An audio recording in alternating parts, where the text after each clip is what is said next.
বন্ধুরা, আজকে আমরা পালং শাক দিয়ে দারুণ স্বাদের একটা রেসিপি করেছি। আর যে কোনো নিরামিষ দিনে যদি এরকম একটা রান্না থাকে গরম গরম ভাতের সঙ্গে, তাহলে তো আর কোনো কথাই নেই। এই একটি পদ দিয়ে আপনারা পেট ভরে ভাত খেয়ে নিতে পারবেন। আর এর স্বাদ এতটাই টেস্টি হয়, জীবনে কোনোদিনও ভুলতে পারবেন না। তাহলে চলুন দেখে নিই আজকে রেসিপি। সবার প্রথমে নিয়েছি এখানে 2 মুঠো পালং শাক। এবার এগুলোকে কেটে নেব। আমি 2 মুঠো নিয়েছি, আপনাদের যতটুকু লাগবে সেই পরিমাণ বুঝে আপনারা নিয়ে নেবেন। শক্ত জায়গাটা কেটে বাদ দিয়ে দিলাম। এখন আরেকটা পাত্রে নিয়ে নেব আর এগুলোকে খুব ভালো করে ধুয়ে নেব। এই মুঠোটাকেও ঠিক একইভাবে কেটে নিচ্ছি। শাকগুলোকে আমি বেশ কয়েকবার জল পাল্টে পাল্টে ধুয়ে নিয়েছি। এখন কিছুটা নিয়ে নিলাম। এবার রেখে দেব একটা চপিং বোর্ডে। আমি ছুরি দিয়ে কেটে নেব, আপনারা আপনাদের সুবিধা অনুযায়ী ছুরি অথবা বটি দিয়ে কেটে নিতে পারেন। আর আমি ডাঁটিগুলোও দিয়ে দেব, যেহেতু নরম আছে। এই যে এইভাবে আমি কুচি করে নিচ্ছি। আর এভাবেই আমি সবটুকু শাক কেটে নেব। আর দেখুন কাটার পরে এরকম হয়েছে।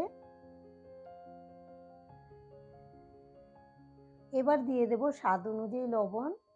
আর এখানে নিয়েছি বিলাতি ধনেপাতা কুচি।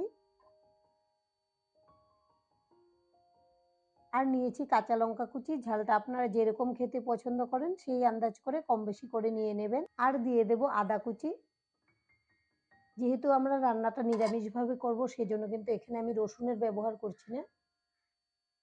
এবার সমস্ত কিছু একসঙ্গে খুব ভালো করে মেখে নেব। মাখানো হয়ে গেছে।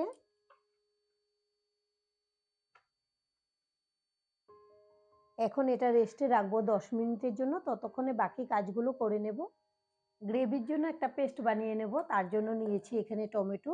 এখানে আমি 2টা টমেটো বড় বড় করে কেটে নিয়েছি। নিয়ে নেব মিক্সিং জারে। আর নিয়েছি আদা কুচি, নারকেল কুচি। হাতের সামনে যদি নারকেল থাকে অবশ্যই দেবেন, এতে খুব ভালো টেস্ট আসবে। আর নিয়েছি কাঁচা লঙ্কা। আবারও বলছি, ঝালটা আপনারা যেরকম খেতে পছন্দ করেন সেই আন্দাজ করে কম বেশি করে নিয়ে নেবেন। আমি 6-7টার মতো লঙ্কা দিয়েছি। যেহেতু টমেটো আছে, আলাদা করে জল দিতে হবে না, এটাকে আমি পেস্ট করে নেব। এবার গ্যাসে একটা কড়াই বসিয়েছি, কড়াইটা গরম হয়ে গেছে। দিয়ে দেব সর্ষের তেল। আমি রান্নাটা সর্ষের তেলে করছি, আপনারা চাইলে সাদা তেলেও করে নিতে পারবেন। তেলটাকে নেড়ে দেব। আর নিয়েছি ফোড়নের জন্য 2টা শুকনো লঙ্কা, 3টা এলাচ থেতো করে নিয়েছি, দারচিনি 2 টুকরো, 2টা তেজপাতা আর কয়েক দানা গোটা জিরে। সবকিছু একসঙ্গে দিয়ে দেব। এবার ফোড়নটাকে নেড়ে চেড়ে ভেজে নেব। ফোড়নটাকে প্রায় 30 সেকেন্ডের মতো ভেজে নিয়েছি, কালারটাও চেঞ্জ হয়ে গেছে। এবার দিয়ে দেব প্রথমে যে মিশ্রণটা করে নিয়েছিলাম, এটা মিক্সিং জারে অনেকগুলো লেগেছিল, সেজন্য একটু জল দিয়ে ধুয়ে দিয়ে দেব। এবার মশলাটাকে নেড়েচেড়ে কষিয়ে নেব এর কাঁচা সেন্টটা চলে যাওয়া পর্যন্ত। মশলাটাকে মোটামুটি 2 মিনিটের মতো কষিয়ে নিয়েছি। তেলটাও ছেড়ে দিয়েছে, কাঁচা সেন্টটাও চলে গিয়েছে। এবার দিয়ে দেব কিছু গুঁড়ো মশলা। এখানে আছে জিরে গুঁড়ো, ধনে গুঁড়ো, হলুদ গুঁড়ো, কাশ্মীরি লঙ্কার গুঁড়ো। এতে ঝাল হবে না, সুন্দর একটা কালার আসবে। আর দিয়ে দেব স্বাদ অনুযায়ী লবণ। এবার মশলাও খুব ভালো করে কষিয়ে নেব। মশলার গ্রেভিটাকে লো ফ্লেমে রেখে মোটামুটি 5 মিনিটের মতো কষিয়ে নিয়েছি। এখন কিন্তু ফুটতে শুরু হয়েছে। এবার দিয়ে দেব কিছুটা জল। এখানে খুব বেশি জল লাগবে না। এবার গ্রেভিটাকে ফুটিয়ে নেব। গ্রেভির মধ্যে ভালো করে বলক চলে এসছে। এখন আমি এটাকে নামিয়ে সাইডে রেখে দেব ঢেকে। প্রথমে যে পালং শাকটা রেডি করে রেখেছিলাম, দেখুন কতটা জল বেরিয়েছে। সেজন্য কিন্তু আমি গ্রেভিটা আগে বানিয়েছি, যেন এটা রেস্টে থাকে আর জলটা ভালো করে বের হয়ে যায়। আর কতটা সফট মোলায়েম হয়েছে পালং শাকগুলো। এবার আমি খুব হালকা করে জলটাকে বের করে নেব। আরেকটা পাত্রে রেখে দিচ্ছি এভাবে।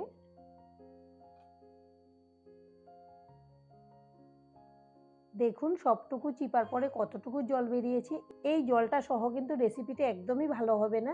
এখন এটা রেখে দেব সাইডে। এর মধ্যে দিয়ে দেব হলুদের গুঁড়ো।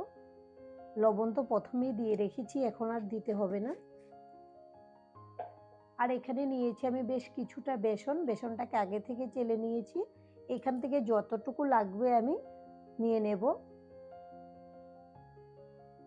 আমি প্রথমে অর্ধেক নিয়েছি, এবার মেখে দেখব কতটুকু লাগে। আর আমাদের আজকের এই রেসিপিটা দেখে যদি আপনাদের ভালো লাগে একটা লাইক অবশ্যই দিয়ে দেবেন। আপনাদের একটা লাইক আমাদেরকে অনেক উৎসাহ দেয় নতুন নতুন ভিডিও বানাতে। আর আমাদের চ্যানেলটিকে সাবস্ক্রাইব করে নেওয়ার জন্য অনুরোধ রইল।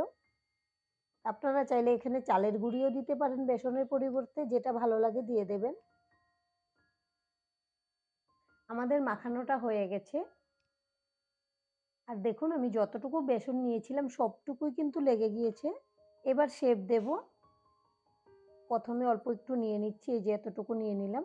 শেপটা আপনারা আপনাদের নিজস্ব পছন্দ অনুযায়ী দিয়ে দেবেন, যেরকম ভালো লাগে। আমি এরকম লম্বা করে শেপটা দিচ্ছি, প্লেটে রেখে দেব। চাইলে আপনারা গোল করেও দিতে পারেন বা একটু চ্যাপ্টা করেও দিতে পারেন।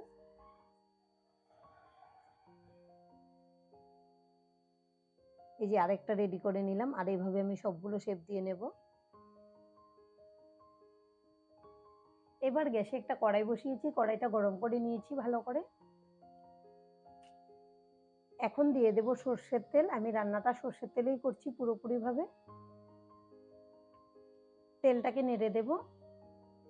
এবার পালং পাতার মুঠাগুলোকে দিয়ে দেব তেলের মধ্যে।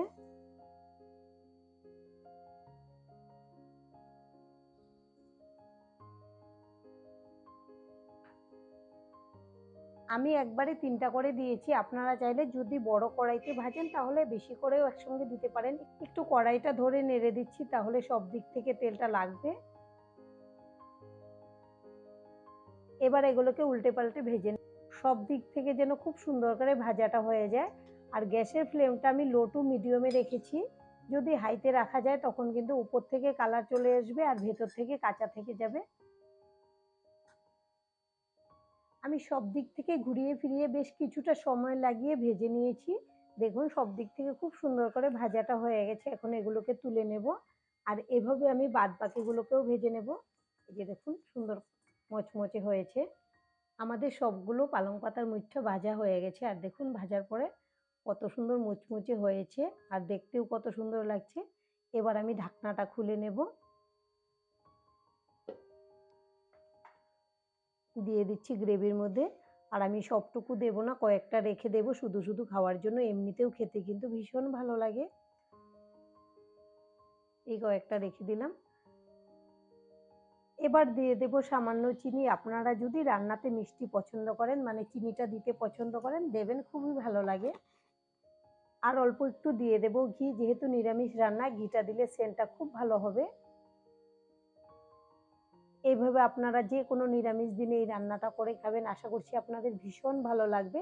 আর একবার খেলে বারবার খেতে মন চাইবে, এতটাই টেস্টি হয় এই রান্নাটা। বানানো খুবই সহজ আর খুবই স্বাস্থ্যকর একটি রান্না। 5 মিনিটের মতো রান্না করে নিয়েছি। এবার কিন্তু আমাদের রান্নাটা একদম রেডি পরিবেশনের জন্য। আর আজকের ভিডিও এখানেই শেষ করব। সবাই ভালো থাকবেন, সুস্থ থাকবেন। ধন্যবাদ।